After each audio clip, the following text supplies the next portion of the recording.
ስብሐት ወክብር ለስሉስ ቅዱስ ይደሉ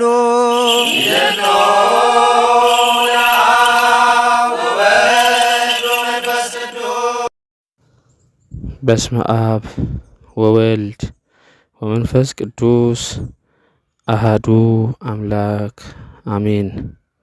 ውድ የዚህ ሚዲያ ተከታታዮች የእግዚአብሔር ልጆች በወደደንና ባፈቀረን ፍቅሩንም እስከ ሞት ድረስ በገለጠልን በእግዚአብሔር ልጅ እግዚአብሔር ፍጹም ሰላምና ምሕረት እንደምንቆያችሁ በምሕረቱና በቸርነቱ እየጠበቀን የአባቶቻችን አምላክ ቅዱስ እግዚአብሔር ስሙ የተባረከና የተቀደሰ ይሁንልን።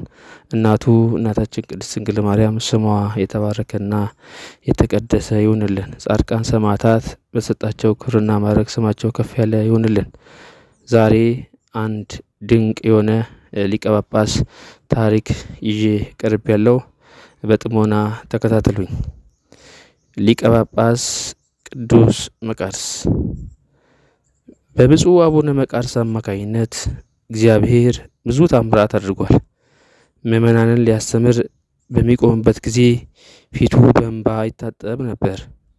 ለምን ታለቅሳለህ ተብሎ ሲጠየቅም የሕዝቡን ኃጢአት ስለምመለከት ስለሚገልጽልኝ ነው ይላል። ጌታችንና መድኃኒታችን ኢየሱስ ክርስቶስንም በመንበሩ ላይ በግርማ መንግስቱ ሆኖ ያያል። የኬልቄዶን ጉባኤ ሊሳተፍ በሄደ ጊዜ በር ጠባቆች የልብሱን መቆሸሽ ሲያዩ ከሌሎች ለይተው ወደ ቤተ መንግስት አናስገባህም ብለውት ነበር። በኋላ ግን የጉባኤው ተሳታፊዎች እናውቀዋለን ብለው መስክረው አስገብተውታል።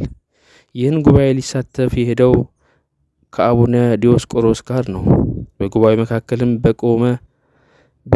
መካከልም በመቆም ስለ ሃይማኖቱ ተከራክሯል። ወደ እስክንድሪያ ሲመለስ አንድ የመንግስት መልእክተኛ ሊያነጋግረው መጣ። መልእክቱም ለፕትርክና ፓትርያርክ እንዲሆን ውድድር ስሙን እንዲጽፉ ለመጠየቅ ነበረ። ብፁዕ አባ መቃርስ ስሙን ሊጽፍ ካለ በኋላ በአንድ ወቅት አቡነ ዲዮስቆሮስ በግዞት ሳለ የነገረው ነገር ትዝ አለው። ስሙን ከመጻፍ ተቆጠበ። ወረቀቱንም ሳይፈርም መልሶ ላከው። ከሊቀ ጳጳስ ከቅዱስ መቃርዮስ ረድኤት በረከት አሳትፈን። እንግዲህ ቅዱሳን ሲበቁና በእግዚአብሔር ሲመረጡ ፈሪሃ እግዚአብሔር ሲያድርባቸው በጾም በጸሎት በስግደት ሲወሰኑ አገልግሎታቸው በዚህ ልክ ይሆናል።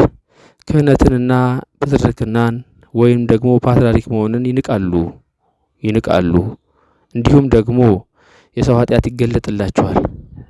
የሰው ኃጢአት መገለጥ በራሱ የቅድስና ማዕረግን የሚያሳይ ቢሆንም እንኳን የሊቀ ጳጳስ ቅዱስ መቃርስ ግን የሕዝቡን ኃጢአት ማየት አይፈልግም ነበረ።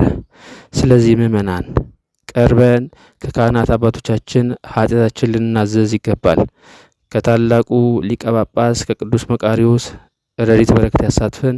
ይህን ሚዲያ ሰብስክራይብ፣ ላይክ፣ ሼር እያደረጋችሁ ለሌሎች አድርሱ። ወስብሐት ለእግዚአብሔር ወለወላዲቱ ድንግል ወለመስቀሉ ክቡር። ይቆየን። ስብሐት